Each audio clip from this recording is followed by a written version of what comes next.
Hi guys. 2 दिन पुराना startup है मेरा। ऑफिस बड़ा नहीं है लेकिन सपने बहुत बड़े हैं। साथ दोगे? भाई सैलरी नहीं दे पाऊंगा लेकिन हिस्सेदारी जरूर मिलेगी। बिजनेस अच्छा हुआ तो साथ में आसमान छुएंगे, नहीं तो साथ में डूबेंगे। पर एक बात जरूर कहूंगा, उड़ने में मजा बहुत आएगा यार। सुरों की बात सलाह मानने में कोई दिक्कत नहीं जब उसमें कोई सच हो, लेकिन कुछ तो लोग कहेंगे। लोगों का काम है कहना, इन फिजूल की बातों में कहीं बीत न जाए रहना। एक बार एक लड़की ने एक एंट्रेंस एग्जामिनेशन को क्रैक करने की बहुत कोशिश करी, बहुत मेहनत करी, लेकिन उसके बाद भी उसको क्रैक नहीं कर पाई। उसके पिता से अपनी बेटी की हालत देखी नहीं गई। किचन में पहले से उन्होंने गैस स्टोव के ऊपर 3 बोल रखे हुए थे। एक के अंदर कुछ आलू डाले, एक के अंदर कुछ अंडे और एक के अंदर कॉफी बीन्स, और उसको उबलने के लिए छोड़ दिया। 20 मिनट हो गए। आलू जब हमने उसको उस पानी में डाला था उससे पहले वो बहुत ही हार्ड थे और स्ट्रांग थे, लेकिन गर्म पानी में जाने के बाद में वो अंदर से बिल्कुल सॉफ्ट हो गए, यानी कि कमजोर पड़ गए। दूसरे थे अंडे, जो गर्म पानी में जाने से पहले अंदर से बिल्कुल ही कमजोर थे, लेकिन गर्म पानी में जाने के बाद वो अंदर से स्ट्रांग हो गए।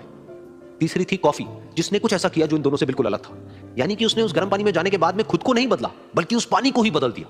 तुम्हारे ऊपर है कि तुमको इन तीनों में से क्या बनना है। एक आलू के जैसा, यानी कि जब तुम्हारी जिंदगी में कोई मुश्किल आए तो तुम अंदर से पूरी तरह से टूट जाओ, यानी कि कमजोर पड़ जाओ।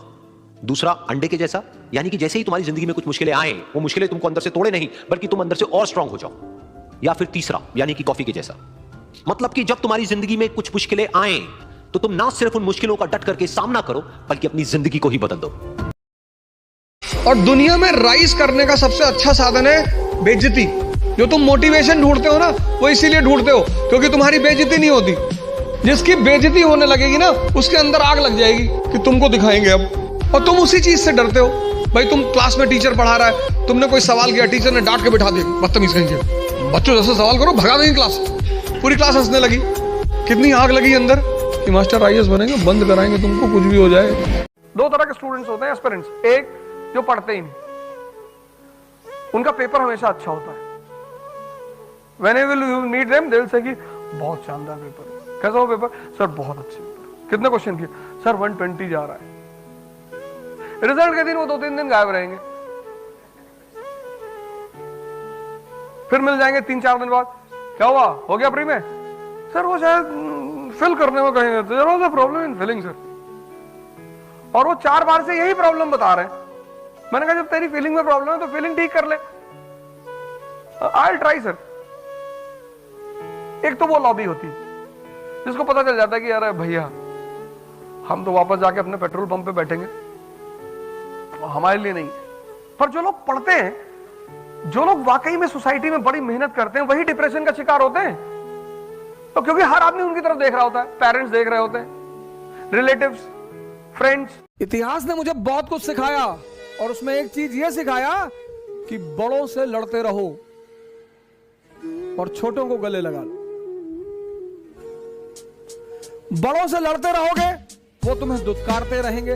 वो जब तक तुम्हें दुत्कारते रहेंगे और अगर तुम जिंदा हो तो तुम्हारा अहम उठकर खड़ा होता रहेगा, और वो अहम तुम्हारी ताकत बन जाएगा।